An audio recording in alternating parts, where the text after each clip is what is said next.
ನಮಸ್ಕಾರ, ನಾನು ಪೃಥ್ವಿರಾಜ್ ಹಾರ್ನಹಳ್ಳಿ. ಜೆಡಿಎಸ್ ಭದ್ರಕೋಟೆಯಲ್ಲಿ ಯೋಗಿ ಆದಿತ್ಯನಾಥ್ ಅವರು ಆರ್ಭಟವನ್ನ ಮಾಡಿದ್ರು. ಕಾಂಗ್ರೆಸ್ ವಿರುದ್ಧ ಗುಡುಗುದ್ರು ಬುಲ್ಡೋಸರ್ ಬಾಬಾ. ಕಾಂಗ್ರೆಸ್ ಪಿಎಫ್ಐ ತುಷ್ಟೀಕರಣ ಮಾಡುವಂತ ಕೆಲಸವನ್ನ ಮಾಡ್ತಾ ಇದೆ ಅಂತ ವಾಗ್ದಾಳಿಯನ್ನ ಮಾಡಿದ್ರು. ಅಯೋಧ್ಯೆಯಲ್ಲಿ ಶ್ರೀರಾಮನ ಭವ್ಯ ನಿರ್ಮಾಣ ಆಗ್ತಾ ಇದೆ, ಭವ್ಯ ಮಂದಿರ ನಿರ್ಮಾಣ ಆಗ್ತಾ ಇದೆ. ಕಾಂಗ್ರೆಸ್ ಮೀಸಲಾತಿ ವಿರುದ್ಧ ಮಾತನಾಡ್ತಾ ಇದೆ.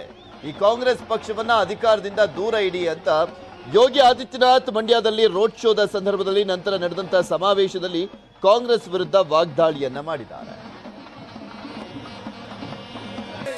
श्री श्री योगी आदित्यनाथ जी के, श्री श्री योगी आदित्यनाथ जी के, श्री श्री योगी आदित्यनाथ जी के, श्री श्री योगी आदित्यनाथ जी के, श्री श्री योगी आदित्यनाथ जी के. ಇಲ್ಲಿನ ಅಭ್ಯರ್ಥಿ ಅವರನ್ನು ನೀವೆಲ್ಲ ಈ ಬಾರಿ ಗೆಲ್ಲಿಸಕ್ಕೆ बुके भाजपा को चुनाव जिताएंगे. आप सब मेरे साथ बोलेंगे, जय भारता जननिया तालू जाते, जय हे कर्नाटका माते, जय कर्नाटका माते, भारत माता की, भारत माता की, भारत माता की. डबल इंजन की सरकार का भी अभिनंदन करूंगा कि पीएफआई जैसे संगठनों को बैन करके उसकी कमर को तोड़ने का कार्य भी कर्नाटक के अंदर हुआ है.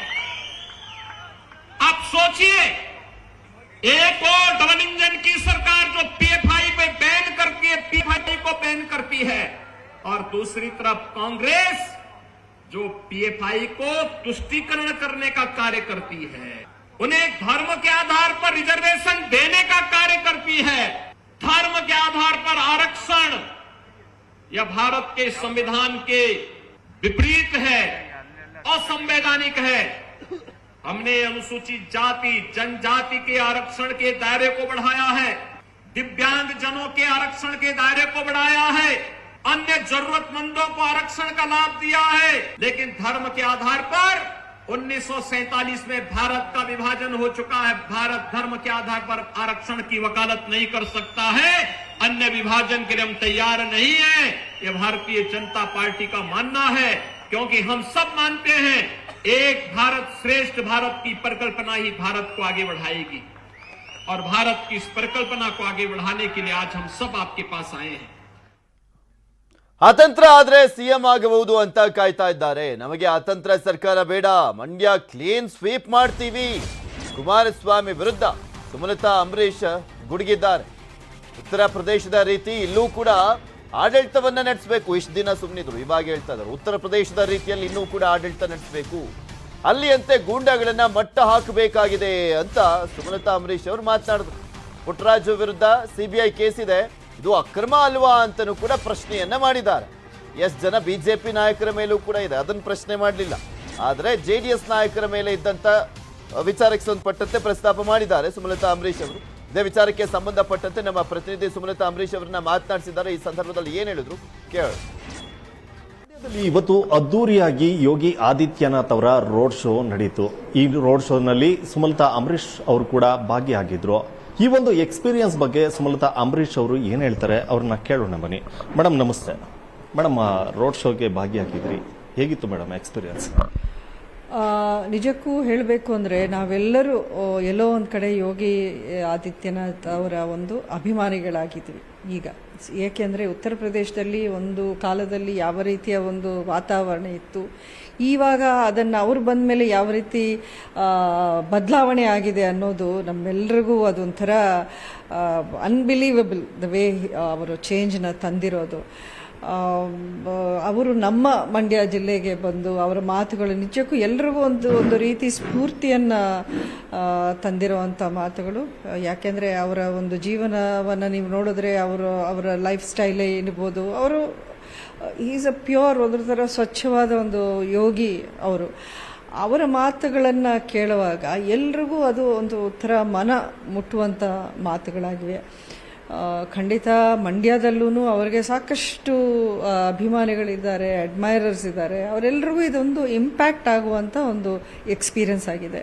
ಅತಂತ್ರ ಆದರೆ ಏನು JDS ಆಗ್ಬೋದು, ಇವರು ಕಾಯ್ತಾ ಇದ್ದಾರೆ ಅನ್ನುವಂಥ ಒಂದು ರೀತಿಯಲ್ಲಿ ನೀವು ಮಾತನಾಡಿದ್ರಿ. ಇದು ಹೇಗೆ ಮೇಡಮ್? ಅತಂತ್ರ ಆದ್ರೇನೆ ಒಬ್ಬರು ಒಂದು ರೀತಿ ಅಧಿಕಾರಕ್ಕೆ ಬರೋಕ್ಕೆ ಸಾಧ್ಯ ಅನ್ನೋದು ಇವತ್ತು ಎಲ್ಲ ಕಡೆ ಇರೋವಂಥ ಮಾತೇನೆ. ಸೊ ಅತಂತ್ರ ಸರ್ಕಾರ ಆಗಲಿ ಅನ್ನೋವಂಥದ್ದಕ್ಕೆ ಅವ್ರು ಕಾಯ್ತಾ ಇರ್ತಾರೆ. ನಮಗೆ ಅತಂತ್ರ ಸರ್ಕಾರ ಬೇಡ, ಅಭಿವೃದ್ಧಿಯ ಸರ್ಕಾರ ಬೇಕು. ಯಾಕಂದರೆ ಅತಂತ್ರ ಸರ್ಕಾರ ಇದ್ದಾಗ ನಮಗೆ ಯಾವ ರೀತಿಯ ಒಂದು ಆಡಳಿತ ಅವ್ರು ಕೊಡೋಕೆ ಸಾಧ್ಯ ಅನ್ನೋದನ್ನು ನಾವು ಒಂದು ಬಾರಿ ಅಲ್ಲ, ಒಂದು ಮೂರು ಬಾರಿ ನಾವು ನೋಡಿದ್ವಿ. ಅದು ಸಾಕಾಗಿದೆ ಜನಕ್ಕೂ. ನಮಗೆ ಏನಿದ್ರೂ ಒಂದು ಸುಸ್ಥಿರವಾದ ಸರ್ಕಾರ ಬೇಕು, ಒಳ್ಳೆಯ ಆಡಳಿತವನ್ನು ಕೊಡೋಕ್ಕೆ ಯಾರು ಮುಂದಾಗ್ತಾರೋ ಅಂಥ ಸರ್ಕಾರ ಬೇಕು.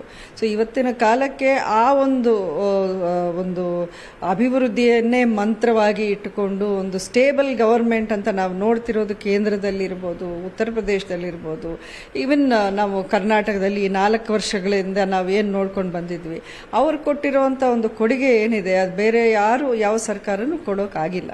ಒಂದು ವೇಳೆ ಅತಂತ್ರ ಆದರೆ ಏನಾದರೂ BJP JDS ಜೊತೆ ಕೈ ಜೋಡಿಸಿದ್ರೆ ನಿಮ್ಮ ಬೆಂಬಲ ಇರುತ್ತಾ ಮೇಡಮ್? ಅದಕ್ಕೆ ಇಲ್ಲ, ಆ ಪರಿಸ್ಥಿತಿನೇ ಇಲ್ಲ.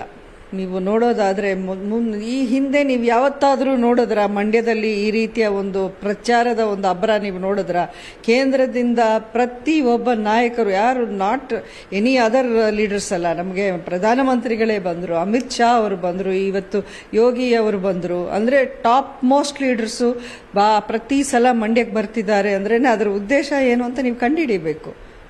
ಜಿಲ್ಲೆನಲ್ಲಿ ಕೇಳು ಗೆಲ್ಲುವಂತ ಭರವಸೆ ಇದೆಯಾ ಮೇಡಮ್? ಖಂಡಿತ ಎಲ್ಲ ಕಡೆನೂ BJPಗೆ ಒಂದು ಪರವಾದ ವಾತಾವರಣ ಇವತ್ತು ಎದ್ದು ಕಾಣ್ತಾ ಇದೆ. ಅದನ್ನು ನಾವಿನ್ನು ಸ್ವಲ್ಪ ಪುಷ್ ಮಾಡಿದ್ರೆ ಅದು ಎರಡನೇ ಮಾತೇ ಇಲ್ಲ, 7 BJPನೇ ಬರುತ್ತೆ. ಇದಿಷ್ಟು ಸಂಸದೆ ಸುಮಲತಾ ಅಂಬರೀಶ್ ಅವರ ಮಾತಾಗಿರುವಂತದ್ದು. ಕ್ಯಾಮರಾ ಪರ್ಸನ್ ಶಿವಪ್ಪ ಜೊತೆ ಸುನೀಲ್ ಗೌಡ, ನ್ಯೂಸ್ 18 ಮಂಡ್ಯ.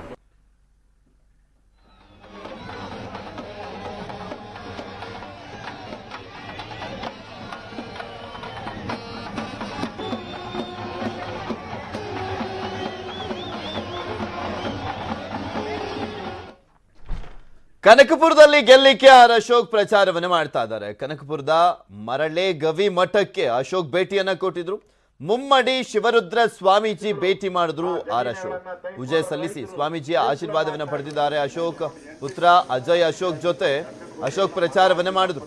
ಕೋಡಿಹಳ್ಳಿ, ಹೊಸದುರ್ಗ, ದ್ಯಾಪೆ ಗೌಡನ ದೊಡ್ಡಿ ಸೇರಿದಂತೆ ಹಲವೆಡೆ ಪ್ರಚಾರವನ್ನ ಮಾಡಿದ್ದಾರೆ. ಸಚಿವ ಅಶೋಕ್ ಪ್ರಚಾರದ ವೇಳೆ DKಶ ಪರ ಕಾರ್ಯಕರ್ತರು ಘೋಷಣೆಯನ್ನ ಕೂಗಿದ್ದಾರೆ. ಆ ಜಮೀನುಗಳನ್ನ ತೆಗೆದುಕೊಂಡ್ರೆ ರೈತರು ಕೇಸ್ಗಳನ್ನ ಹಾಕ್ತಾ ಇದ್ರು. ಎಂಟಿ ಗೊತ್ತಿರಲ್ಲ, ಎಂಟಿ ಹಾಕಿದ್ರು, ಗಂಡನ್ ಗೊತ್ತಿರಲ್ಲ. ಕನಕಪುರದ ಜನರು ಇಷ್ಟು ದಿನ ಭಯದಲ್ಲೇ ಇದ್ರು. ನಾನು ಬಂದ ಮೇಲೆ ಜನರಿಗೆ ಸ್ವಾತಂತ್ರ್ಯ ಸಿಗ್ತಾ ಇದೆ. ಕನಕಪುರದಲ್ಲಿ ಸಚಿವ ಅಶೋಕ್ ಅವರು ಹೇಳಿಕೆಯನ್ನ ಕೊಟ್ರು. ರಾಜ್ಯದಲ್ಲಿ ಹೈ ವೋಲ್ಟೇಜ್ ಕ್ಷೇತ್ರ ಜಿದ್ದಾಜಿದ್ದಿನ ಕ್ಷೇತ್ರ. ಅದು ಕೆಪಿಸಿಸಿ ಅಧ್ಯಕ್ಷ DK ಶಿವಕುಮಾರ್ ಮತ್ತೆ ಕಂದಾಯ ಸಚಿವ ಅಶೋಕ್ ಅವರ ಸ್ಪರ್ಧೆ ಮಾಡಿರುವಂತಹ ಕನಕಪುರ ವಿಧಾನಸಭಾ ಕ್ಷೇತ್ರ. ಇದೀಗ ಅಶೋಕ್ ಅವರು ಕನಕಪುರದಲ್ಲಿ ಪ್ರಚಾರದಲ್ಲಿ ತೊಡಗಿದ್ದಾರೆ. ಕನಕಪುರ ಬಂಡೆಯಲ್ಲಿ ಸಾಮ್ರಾಟ್ ಅವರ ಸಂಚಾರ ಹೇಗಿದೆ ನೋಡ್ಕೊಂಬರೋಣ, ಕೇಳೋಣ. ನಮ್ಮ ಜೊತೆಗೆ ಅಶೋಕ್ ಅವರು ಇದ್ದಾರೆ. ಸರ್, ಹೇಗಿದೆ ಸರ್ ಸಾಮ್ರಾಟ್ ಅವರ ಸಂಚಾರ ಕನಕಪುರದ ಕೋಟೆಯಲ್ಲಿ? ಬಹಳ ಅದ್ದೂರಿಯ ಸ್ವಾಗತ ಕೊಡ್ತಾ ಇದ್ದಾರೆ, ಪ್ರೀತಿಯಿಂದ ಸ್ವಾಗತ ಕೊಡ್ತಾ ಇದ್ದಾರೆ. ಇಷ್ಟು ದಿನದ ಭಯದಿಂದ ಅವರೆಲ್ಲ ಸ್ವಾಗತ ಕೋರ್ತಾ ಇದ್ರು. ನನಗೆ ಮಾತ್ರ ಅವರು ಪ್ರೀತಿಯಿಂದ ಸ್ವಾಗತ ಕೋರ್ತಾ ಇದ್ದಾರೆ. ಹೂವಿನ ಹಾರ ಹಾಕ್ತಾರೆ, ಆರತಿ ಮಾಡ್ತಾರೆ. DK ಶಿವಕುಮಾರ್ ಅವರ ಊರಲ್ಲೇ ನನಗೆ ಆರತಿ ಮಾಡಿ ಸ್ವಾಗತ ಮಾಡಿ ನಿಮಗೆ ಮತ ಹಾಕ್ತೀರಿ ಅಂತ ಕೇಳಿರುವಂಥದ್ದು ಇಲ್ಲೊಂದು ಬದಲಾವಣೆಯ ಒಂದು ಸಂಕೇತ, ಪರಿವರ್ತನೆಯ ಸಂಕೇತ. ಆ ದೃಷ್ಟಿಯಿಂದ ನನಗೆ ವಿಶ್ವಾಸ ಇದೆ, ಮೋದಿಯವರು ಏನು ನನ್ನನ್ನು ಅಭ್ಯರ್ಥಿ ಮಾಡಿ ಇಲ್ಲಿ ಕಳಿಸಿದ್ದಾರೆ ಅದು ಸಫಲ ಆಗುತ್ತೆ ಅನ್ನೋ ವಿಶ್ವಾಸ ಕಾಣ್ತಾ ಇದೆ. ಇಷ್ಟು ದಿನ DK ಶಿವಕುಮಾರ್ ಅವರನ್ನ ಈ ಕ್ಷೇತ್ರದಲ್ಲಿ ಗೆಲ್ಲಿಸ್ತಾ ಇದ್ರು. ಈ ಸರಿ ಅಶೋಕ್ ಅವರು ಹೊಸಬ್ರನ್ನಾಗಿ ಕ್ಷೇತ್ರದ ಜನರು ನೋಡ್ತಾ ಇದ್ದಾರೆ. ಏನು ನಿರೀಕ್ಷೆಯನ್ನ ಮಾಡ್ತಿದ್ದಾರೆ ಸರ್ ಜನರು? ಅಶೋಕ್ ಅವರಿಂದ ಏನ್ ನಿರೀಕ್ಷೆ ಮಾಡಿದ್ದಾರೆ? DK ಶಿವಕುಮಾರ್ ಅವರು ಗೆದ್ರೆ ಮುಖ್ಯಮಂತ್ರಿಗಳಾಗ್ತಾರೆ, ಅಭಿವೃದ್ಧಿ ಮಾಡ್ತಾರೆ ಒಂದು ಜನರಲ್ ಭಾವನೆ ಇದೆ. ಅಶೋಕ್ ಅವ್ರು ಗೆದ್ರೇನೋ ಆಗ್ತಾರೆ ಅಂತ ಜನರು ಪ್ರಶ್ನೆ ಮಾಡಬಹುದು. ಇಲ್ಲಿ ಅಭಿವೃದ್ಧಿ ಪ್ರಶ್ನೆಗಿಂತ ಹೆಚ್ಚಾಗಿ ಸ್ವಾತಂತ್ರ್ಯ ಪ್ರಶ್ನೆ, ಇಲ್ಲಿ ಮಾನವೀಯತೆ ಪ್ರಶ್ನೆ, ಅಧಿಕಾರ ಚಲಾಯಿಸುವಂತ ಪ್ರಶ್ನೆ ಇಲ್ಲಿ ಅದು ಅವರಿಗೆ ಬೇಕಾಗಿದೆ. ಇವತ್ತು ಕಾಂಗ್ರೆಸ್ಸಿನ ಈ ಕಪಿಮುಷ್ಟಿಯಿಂದ ತೊಲಗಿ ಆಚೆ ಬರಬೇಕು ಅನ್ನೋ ತವಕ ಕಳೆದ 25 ವರ್ಷದಲ್ಲಿ ಇಲ್ಲಿ ಕಾಣ್ತಾ ಇದೆ. ಅದಕ್ಕೋಸ್ಕರ ನಮಗೆ ಮುಕ್ತವಾಗಿ ವಾಸ ಮಾಡುವಂಥದ್ದು, ಮುಕ್ತವಾಗಿ ಮತದಾನ ಮಾಡಬೇಕು ಅನ್ನೋ ಭಾವನೆ ಹೆಚ್ಚಾಗಿ ಕಾಣ್ತಾ ಇದೆ. ಅಭಿವೃದ್ಧಿ ಏನ್ ಮಾಡಿದ್ದಾರೆ ಅಂದ್ರೆ ನಮ್ದೇ ಸರ್ಕಾರ ಇರೋದು ಕರ್ನಾಟಕದಲ್ಲಿ, ಕೇಂದ್ರದಲ್ಲಿ ಹಣ ಬಂದಿದ್ರೆ ನಮ್ಮ ಸರ್ಕಾರದಿಂದನೇ ಹಣ ಬಂದಿರೋದು. ಡೆವಲಪ್ಮೆಂಟ್ ಮಾಡಿದ್ರೆ ನಮ್ಮ ಸರ್ಕಾರದ ಹಣದಲ್ಲೇ ಡೆವಲಪ್ ಮಾಡಿರೋದು, ನಾವು ಕೊಟ್ಟಿರೋ ಹಣದಲ್ಲೇ ಮಾಡಿರೋದು, ಅವ್ರದ್ದೇನು ವಿಶೇಷ ಇಲ್ಲ. ಆ ದೃಷ್ಟಿಯಿಂದ ಇಲ್ಲಿ ಪ್ರಶ್ನೆ ಬಂದಿರೋವಂಥದ್ದು ಸ್ವಾತಂತ್ರ್ಯ ಬೇಕು, ಕಪಿಮುಷ್ಟಿಯಿಂದ ಆಚೆ ಬರಬೇಕು. ಅಂದ್ರೆ ಭಯ ಕಾಡ್ತಿದೆ ಅನ್ಸುತ್ತೆ ಸರ್ ಡಿ ಕೆ ಶಿವಕುಮಾರ್ ಅವರಿಗೆ ಈ ಒಂದು ಚುನಾವಣೆ ನಿಮ್ಮ ಆಗಮನದಿಂದ ಭಯ ಶುರುವಾಗಿ, ಯಾಕಂದ್ರೆ ಅವರ ಪತ್ನಿ ಕೂಡ ಇಷ್ಟು ದಿನ ಕಾಣಿಸ್ಕೋತಾ ಇರಲಿಲ್ಲ ಅಂತ ಹೇಳ್ತಾ ಇದ್ರಿ, ಡಿ ಕೆ ಶಿವರಾಜ್ ಅವರು ಕೂಡ ಸೀರಿಯಸ್ ಆಗಿ ತಗೊಂಡ್ಕೊಂಡಿದ್ದಾರೆ ಅಂತ ಹೇಳ್ತಾ ಇದ್ರಿ, ಹೌದಾ? 100% ಅದ್ರಲ್ಲಿ ಡೌಟೇ ಇಲ್ಲ. ನೀವು ನೋಡ್ತಾ ಇದ್ದಾರೆ ಮೊದಲು ಬಿಜೆಪಿ ನಾಮಪತ್ರ, ಜನತಾದಳ ನಾಮಪತ್ರ ಅಂದ್ರೆ 10 ಜನ 5 ಜನ ಬಂದು ನಾಮಪತ್ರ ಮಾಡಿ ಮನೆಗೆ ಹೋಗಿ ಕೂತ್ಕೊಂಡ್ಬಿಡೋರು. ಫಸ್ಟ್ ಟೈಮ್ ಈ ತರ ಕ್ಯಾನ್ವಾಸ್ ನಡೀತಾ ಇರೋದು, ಫಸ್ಟ್ ಟೈಮ್ ಹಳ್ಳಿಗೆ ಹೋಗ್ತಾ ಇರೋದು, ಫಸ್ಟ್ ಟೈಮ್ ಎಲ್ಲಾ ಪಾರ್ಟಿಗಳು, ಕಾಂಗ್ರೆಸ್ ವಿರುದ್ಧವಾದಂತ ಎಲ್ಲಾ ಪಾರ್ಟಿ ಚುನಾವಣೆಗೆ ನಾಮಪತ್ರ ಅಷ್ಟೇ, ಆಮೇಲೆ ಎಲ್ಲೂ ಕಾಣಿಸ್ತಾ ಇರಲ್ಲ ಅವ್ರು ಯಾರು. ಫಸ್ಟ್ ಟೈಮ್ ನಾವು ಚುನಾವಣೆ ಪ್ರಚಾರ ಮಾಡಿ ಹಳ್ಳಿಗೆ ಹೋಗ್ತಾ ಇದ್ದೀರಿ ನಾವು. ಇದು 4ನೇ ದಿನ ನಾನು ಹೋಗ್ತಾ ಇರುವಂತದ್ದು, ಅಂದ್ರೆ ಕಂಟಿನ್ಯೂಸ್ ಪ್ರಚಾರ ಮಾಡ್ತಾ ಇದ್ದೀನಿ. ಅದರಿಂದ ಕಾಂಗ್ರೆಸ್ ಗೆಲ್ಲೋ ಒಂಥರ ಅವ್ರಿಗೆ ಭಯ ಭೀತಿ ಶುರುವಾಗಿದೆ. ಹೈಕಮಾಂಡ್ ನಾಯಕರು ನಿಮಗೆ ಭರವಸೆ ಮೇಲೆ ಒಂದು ಜವಾಬ್ದಾರಿ ಕೊಟ್ಟಿದ್ದಾರೆ, ಅದು ದೊಡ್ಡ ಮಟ್ಟದ ಜವಾಬ್ದಾರಿ, ಅದು ದೊಡ್ಡ ಮಟ್ಟದ ಜವಾಬ್ದಾರಿ, ಅದನ್ನು ಸವಾಲನ್ನು ಸ್ವೀಕಾರ ಮಾಡಿ ನೀವು ಎದುರಿಸ್ತಾ ಇದ್ದೀರಾ. ಈಗ ಅದರಲ್ಲಿ ನೀವು ಗೆದ್ರೆ ಬರ್ತಕ್ಕಂಥದ್ದಲ್ಲಿ ಅಶೋಕ್ ಅವ್ರಿಗೆ ಏನ್ ನಿರೀಕ್ಷೆಯನ್ನ ಮಾಡಬಹುದು, ಏನು ಕಾದಿದೆ, ಏನಾದ್ರು ಜವಾಬ್ದಾರಿ ಕೊಡುವಂತದ್ದು ಮುನ್ಸೂಚನೆ ಇದು ಎಲ್ಲ ಒಂದ್ ಕಡೆಗೆ, ಅಂದ್ರೆ ಅವ್ರನ್ನ ಪ್ರಬಲವಾದಂತ ಕ್ಯಾಂಡಿಡೇಟ್ ಮಣಿಸಿ 2 ಕ್ಷೇತ್ರದಲ್ಲಿ ಗೆದ್ದು ಬಂದ್ರೆ ಅಶೋಕ್ ಅವರು ಬರ್ತಕ್ಕಂಥ ದಿನಗಳಲ್ಲಿ ಉನ್ನತ ಹುದ್ದೆಯನ್ನ ಏರ್ತಾರ? ನೋಡಿ, ಜಗದೀಶ್ ಶೆಟ್ಟರ್ ಅಂತವ್ರಿಗೆ ಟಿಕೆಟ್ ಕೊಟ್ಟಿಲ್ಲ, ಲಕ್ಷ್ಮಣ್ ಸವದಿ ಅಂತವ್ರಿಗೆ 1 ಟಿಕೆಟ್ ಕೇಳಿದ್ದವರು, 1 ಟಿಕೆಟ್ ಕೇಳಿದ್ದು ಅವ್ರು ಕೊಟ್ಟಿಲ್ಲ. ನನ್ಗೆ 2 ಟಿಕೆಟ್ ಕೊಟ್ಟಿದ್ದಾರೆ. ಅಂದ್ರೆ ಪಾರ್ಟಿ ನನ್ನ ಮೇಲೆ ನಂಬಿಕೆ ಇಟ್ಟು ಭರವಸೆ ಇಟ್ಟು 2 ಟಿಕೆಟ್ ಕೊಟ್ಟಿದ್ದಾರೆ. ನನ್ನ ಜೀವನದಲ್ಲಿ 2 ಕಾನ್ಸ್ಟಿಟ್ಯೂನ್ಸಿಲಿ ಕಂಟೆಸ್ಟ್ ಮಾಡೇ ಇಲ್ಲ ನಾನು. ಫಸ್ಟ್ ಟೈಮ್ ಅಂತ ಅವಕಾಶವನ್ನ ಪಾರ್ಟಿ ಕೊಟ್ಟಿರೋದು ನನ್ನ ಹೆಮ್ಮೆ, ನನಗೊಂದು ಗೌರವ. ನನ್ನ ಜೀವನದಲ್ಲಿ ಇದೊಂದು ನಾನು 2 ಕ್ಷೇತ್ರದಲ್ಲಿ ಕಂಟೆಸ್ಟ್ ಮಾಡಿದ್ದೆ, ಅದು ನ್ಯಾಷನಲ್ ಪಾರ್ಟಿಯಿಂದ. ಇಂಡಿಪೆಂಡೆಂಟ್ ಮಾಡೋದು 10 ಬೇಕಾದ್ರೂ ಮಾಡಬಹುದು. ನ್ಯಾಷನಲ್ ಪಾರ್ಟಿ, ಅದು ದೇಶದಲ್ಲಿ ಆಡಳಿತ ನಡೆಸುವಂತ ಪಾರ್ಟಿ, ರಾಜ್ಯದಲ್ಲಿ ಆಡಳಿತ ನಡೆಸೋ ಪಾರ್ಟಿಯಿಂದ 2 ಬಿ ಫಾರಂ ನನ್ಗೆ ಸಿಕ್ಕಿದೆ ಅಂದ್ರೆ ಇಟ್ಸ್ ಎ ಗ್ರೇಟ್. ಆದ್ರಿಂದ ಇಲ್ಲಿ ಗೆದ್ರೆ ನಿಜಕ್ಕೂ ನನಗೆ ಒಂದು ರೋಮಾಂಚನ ಆಗ್ತೈತೆ, ಮತ್ತೆ ಪಾರ್ಟಿನೂ ಕೂಡ ನನ್ನ ಗುರುತು ಮಾಡ್ತೈತೆ, ಪಾರ್ಟಿ ಲೀಡರ್ಶಿಪ್ ಸಹ ನನ್ನ ಐಡೆಂಟಿಫೈ ಮಾಡ್ತೈತೆ. ಆ ದೃಷ್ಟಿಯಿಂದ ನಾನು ಇದನ್ನ ಒಂದು ರೀತಿ ಛಲದ ರೀತಿ ತಗೊಂಡ್ಕೊಂಡು ನಾನು ಹೋರಾಟ ಮಾಡ್ತಾ ಇದ್ದೀನಿ. ಇದಿಷ್ಟು ಸಚಿವ ಆರ್ ಅಶೋಕ್ ಅವರು ಕನಕಪುರದಲ್ಲಿ ಮತ್ತೆ ಪದ್ಮನಾಭನಗರದಲ್ಲಿ 2 ಕ್ಷೇತ್ರದಲ್ಲೂ ಕೂಡ ನಾನು ಗೆಲ್ತೀನಿ ಒಂದು ವಿಶ್ವಾಸವನ್ನು ವ್ಯಕ್ತಪಡಿಸಿದ್ದಾರೆ. ಕ್ಯಾಮರಾ ಪರ್ಸನ್ ಗುರುಶೇಖರ್ ಜೊತೆಗೆ Krishna GB, news 18 Ramanagara. Welcome back. BSY ಬೆನ್ನಿಗೆ ಸವದಿ ಚೂರಿಯನ್ನ ಹಾಕಿದ್ರು. ಇವನ್ಯಾವ್ ಗಂಡು ಸವದಿ ವಿರುದ್ಧ ಸಾಹುಕಾರ್ ಗುಟ್ರನ್ನ ಹಾಕಿದ್ದಾರೆ. ಅಥಣಿ ಸಮಾವೇಶದಲ್ಲಿ ರಮೇಶ್ ಜಾರಕಿಹೊಳಿ ಕಿಡಿಕಾರಿದ್ದಾರೆ. ಸವದಿ ವಿರುದ್ಧ ಬಿಎಸ್ವೈ ಬೆನ್ನಿಗೆ ಸವದಿ ಚೂರನ್ನ ಹಾಕಿದ್ರು. ಇವನ್ಯಾವ್ ಸೀಮೆ ಗಂಡು ಅನ್ನುವ ರೀತಿಯಲ್ಲಿ ಸವದಿ ವಿರುದ್ಧ ಗುಟ್ರನ್ನ ಹಾಕಿದ್ರು ರಮೇಶ್ ಜಾರಕಿಹೊಳಿ. ಅಥಣಿಯಲ್ಲಿ ತನ್ನ ಬಂಟನನ್ನ ಗೆಲ್ಲಿಸಿಕೊಳ್ಳುವಂತ ನಿಟ್ಟಿನಲ್ಲಿ ಸಾಕಷ್ಟು ಹೋರಾಟ ಮಾಡ್ತಾ ಇದ್ದಾರೆ ರಮೇಶ್ ಜಾರಕಿಹೊಳಿ. ಲಿಂಗಾಯತ್ ಈ ಭಾಗದ ನಮ್ಮ ಪಕ್ಷಕ್ಕೆ ದ್ರೋಹ ಮಾಡಿ ಕಾಂಗ್ರೆಸ್ ಪಕ್ಷ ಹೋದಂತ ಲಕ್ಷ್ಮಣ ಸವದಿಗೆ ಬುದ್ಧಿ ಕಲಿಸಬೇಕು. ಈ ಚುನಾವಣೆ ಐತಿಹಾಸಿಕವಾದ ತರಂಬುತ್ತದೆ. ಒಂದು ಮಹೇಶ್ ಕುಮಟಳ್ಳಿ ಅವರಿಗೆ ಯಡಿಯೂರಪ್ಪನವರಿಗೆ ಬಣ್ಣ ಚೂರಿ ಹಾಕಿದಂತ ಮನುಷ್ಯ ಲಕ್ಷ್ಮಣ್ ಸವದಿನ ಚಕುಣಿ ಕೆಲಸ ಮಾಡಿ ಹೈಕಮಾಂಡ್ ಕಿವಿಯಲ್ಲಿ ತುಂಬಿ ಇವತ್ತು ಯಡಿಯೂರಪ್ಪನ ಸಹಿತ ತ್ರಾಸ ಕೊಟ್ಟ ಮನುಷ್ಯ ಲಕ್ಷ್ಮಣ್ ಸವದಿ. ಅದಕ್ಕೆ ನೀವೆಲ್ಲ ಲಿಂಗಾಯತರಿರ್ಬೋದು, ಹಿಂದೂ ಜನ ಇರ್ಬೋದು, SC ಇರ್ಬೋದು, ಮುಸಲ್ಮಾನರಿರ್ಬೋದು, ನಮ್ಮ ಬಿಜೆಪಿ ಪಕ್ಷ ಓಟ್ ಹಾಕಿ ಒಂದು ಧರ್ಮಯುದ್ಧದಲ್ಲಿ ವಿಷಯ ಮಾಡಿಕೊಡ್ಬೇಕಂತ ಕೈ ಮುಗಿ ಕೇಳ್ಕೊತ ತಮ್ಮನ್ನೆಲ್ಲ. ಮಹೇಶ್ ಕುಮಟಳ್ಳಿ ಕಳೆದ 5 ವರ್ಷದಲ್ಲಿ ಒಂದು 14 ದಿನ ಕಾಂಗ್ರೆಸ್ ಪಕ್ಷ ಇತ್ತು. ಆಮೇಲೆ ರಾಜನಕೋಟ್ ಬಂದ ನಂತರ ಚುನಾವಣೆಗೆ ಆಮೇಲೆ ನಾವು ಅನರ್ಹರಾದ ನಂತರ ಈ ಮಹಾನಮ ಲಕ್ಷ್ಮಣ ಸವದಿ ನಾವು ತಲೆ ಮೇಲೆ ಕೂತ ಉಪಮುಖ್ಯಮಂತ್ರಿಯಾಗಿ. ಅದು ಯಡಿಯೂರಪ್ಪ ಸಾಹೇಬ್ರಿಗೆ ಮಾಡಿಲ್ಲ. ಅದನ್ನು ಯಾರೋ ಒಳ್ಳೆ ಉದ್ದೇಶ ಮಾಡಿದ್ರು. ಅವನು ಒಬ್ಬ ದೊಡ್ಡ ನಾಯಕ, ಮುಂದೆ ಲಿಂಗಾಯತ ಸಮಾಜದಲ್ಲಿ ಒಬ್ಬ ದೊಡ್ಡ ಲೀಡರ್ ಹಾಕಣ್ಣ. ಯಡಿಯೂರಪ್ಪನವ್ರು ವಯಸ್ಸಾಗತೈತೆ, ಅವ್ರ ಸ್ಥಾನ ತುಂಬ ಅಂತ ಮಾಡಿರಲ್ಲ. ಆ ಪಂಚಾಯತಿ ಮೆಂಬರ್ ಆಗಿ ಲೈಕಿಲ್ಲ ಮನುಷ್ಯ. ಈ ಭಾಗದ ನಮ್ಮ ಮಲ್ಲಿಕಾರ್ಜುನ ಖರ್ಗೆ ಬೊಮ್ಮಾಯಿ ಸಿದ್ದರಾಮಯ್ಯ ಮಾತುಕತೆ ಶಾಕಾದ್ರೂ ಇದು ಸತ್ಯ. ಕೈಕಮಲ ನಾಯಕರ ಚರ್ಚೆ ನಡೀತು ಬೆಳಗಾವಿ ಏರ್ಪೋರ್ಟ್ನಲ್ಲಿ. ನಾಯಕರು ಮುಖಾಮುಖಿ ಆದರು. ನಮ್ಮ ರಾಜ್ಯದ ನಾಯಕರು ಯಾವಾಗಲೂ ಕೂಡ ಅಷ್ಟೇ, ಇನ್ನೂ ಕೂಡ ದ್ವೇಷ ಅನ್ನುವಂಥದ್ದನ್ನ ಜಸ್ಟ್ ಭಾಷಣದಲ್ಲಿ ಇದು ಮಾಡ್ತಾರೆ ಬಿಟ್ರೆ ಆತ್ಮೀಯತೆ ಎದುರು ಬದ್ರು ಬಂದಂಥ ಸಂದರ್ಭದಲ್ಲಿ ಇದ್ದೇ ಇದೆ. ಬರೀ ಭಾಷಣಕ್ಕೆ ರಾಜಕಾರಣಕ್ಕಷ್ಟೇ ಅವರು ಇವ್ರ ವಿರುದ್ಧ ಇವರು ಅವ್ರ ವಿರುದ್ಧ ಮಾತನಾಡುವಂಥದ್ದು.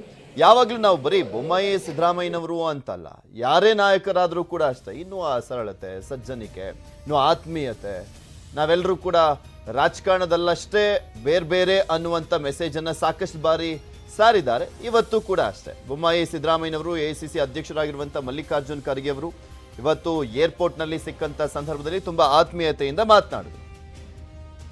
Welcome back. ಛತ್ತೀಸ್ಗಢದಲ್ಲಿ ನಕ್ಸಲರ ಅಟ್ಟಹಾಸಕ್ಕೆ 11 ಯೋಧರು ಹುತಾತ್ಮರಾಗಿದ್ದಾರೆ. ದಾಂತೆವಾಡದಲ್ಲಿ ನೆಲಬಾಂಬ್ ಸ್ಫೋಟವಾಗಿದೆ. ಛತ್ತೀಸ್ಗಢದಲ್ಲಿ ನಡೆದಿರುವಂಥ ಘಟನೆ ಇದು. ನಕ್ಸಲರ ಅಟ್ಟಹಾಸಕ್ಕೆ 11 ಜನ ಯೋಧರು ಹುತಾತ್ಮರಾಗಿದ್ದಾರೆ. ದಾಂತೆವಾಡದಲ್ಲಿ ನೆಲಬಾಂಬ್ ಸ್ಫೋಟಿಸಿ ನಕ್ಸಲರು ತಮ್ಮ ಅಟ್ಟಹಾಸವನ್ನ ಮೆರೆದಿರುವಂಥದ್ದು. ಛತ್ತೀಸ್ಗಢದಲ್ಲಿ ಮೊದಲೇ ಜಾಸ್ತಿ ನಕ್ಸಲರ ಕಾಟ. ಈ ಸಂದರ್ಭದಲ್ಲಿ ನೆಲಬಾಂಬ್ ಸ್ಫೋಟಿಸಿ 11 ಯೋಧರನ್ನ ಹತ್ಯೆಗೈದಿದ್ದಾರೆ. 11 ಯೋಧರು ಹುತಾತ್ಮರಾಗಿದ್ದಾರೆ. ಹೊಸಕೋಟೆ ಕ್ಷೇತ್ರದ ಪಾರ್ವತಿಪುರದಲ್ಲಿ ಗಲಾಟೆ ನಡೆದಿದೆ. ಕಾಂಗ್ರೆಸ್ ಶರತ್ ಬಚ್ಚೇಗೌಡ ಪತ್ನಿ ಪ್ರಚಾರದ ವೇಳೆ ಗಲಾಟೆ ನಡೆದಿರೋದು. ಶಾಸಕರ ಪತ್ನಿ ಪ್ರತಿಭಾ ಕಾರ್ ಗಾಜನ್ನ ಒಡೆದಿರುವಂಥದ್ದು ಕಿಡಿಗೇಡಿಗಳು. ಪ್ರಚಾರ ಕಾರ್ಯದಲ್ಲಿ ತೊಡಗಿದ್ದಾಗ ಕಲ್ಲು ತೂರಾಟ ನಡೆದಿದೆ. ಕಲ್ಲು ತೂರಾಟ ನಡೆಸಿ ಪರಾರಿಯಾಗಿದ್ದಾನೆ ಒಬ್ಬ ಯುವಕ. ಕಲ್ಲು ತೂರಾಟ ನಡೆಸಿ ಪರಾರಿ ಆಗ್ತಾ ಇರುವಂಥ ದೃಶ್ಯ ಸೆರೆಯಾಗಿದೆ. ಕಾರಿನ ಗಾಜನ್ನ ಒಡೆದು ಮೊಬೈಲ್ ಮತ್ತು ಪರ್ಸನ್ನ ಕಳವು ಮಾಡಲಾಗಿದೆ. ಕಳವು ಮಾಡುವಂಥ ಸಲುವಾಗಿ ಗಾಜನ್ನ ಒಡೆದಿರುವಂಥ ಶಂಕೆ ವ್ಯಕ್ತವಾಗಿದೆ. ಚುನಾವಣೆ ನಡೆಯುವಂಥ ಸಂದರ್ಭದಲ್ಲಿ ಕೆಲವರು ಇದನ್ನೇ ಬಂಡವಾಳ ಮಾಡ್ಕೊಂಡ್ಬಿಡ್ತಾರೆ. ಅದರಲ್ಲೂ ಹೈ ವೋಲ್ಟೇಜ್ ಕ್ಷೇತ್ರಗಳಲ್ಲಿ ಏನು ಮಾಡಿದ್ರೂ ಕೂಡ ಅದು ರಾಜಕಾರಣಕ್ಕೆ ತಿರ್ಕೊಂಡ್ಬಿಡುತ್ತೆ. ಇಲ್ಲಿ ಕಳ್ಳತನ ಮಾಡಲಿಕ್ಕೋಸ್ಕರ ಗಾಜನ್ನ ತೂರಿರುವಂಥದ್ದು ಅಥವಾ ಬೇರೆಯದ್ದೇ ಏನಾದರೂ ದುರುದ್ದೇಶ ಇತ್ತ ಅನ್ನುವಂಥದ್ರ ಬಗ್ಗೆ ತನಿಖೆಯ ನಂತರ ಗೊತ್ತಾಗಬೇಕಾಗಿದೆ. ಯಾಕೆಂದರೆ ದೃಶ್ಯಾವಳಿಗಳು ಸೆರೆಯಾಗಿರುವಂಥದ್ದು. ಕಾರಿನ ಗಾಜನ್ನ ಹೊಡೆದಂಥ ಯುವಕನ ದೃಶ್ಯ ಸೆರೆಯಾಗಿದೆ. ಆಲ್ರೆಡಿ ಪೊಲೀಸರು ತನಿಖೆಯನ್ನು ಮಾಡ್ತಾ ಇದ್ದಾರೆ. ಆ ದೃಶ್ಯಾವಳಿಯನ್ನು ತೋರಿಸ್ತಾ ಇದ್ದೀವಿ ನಿಮಗೆ.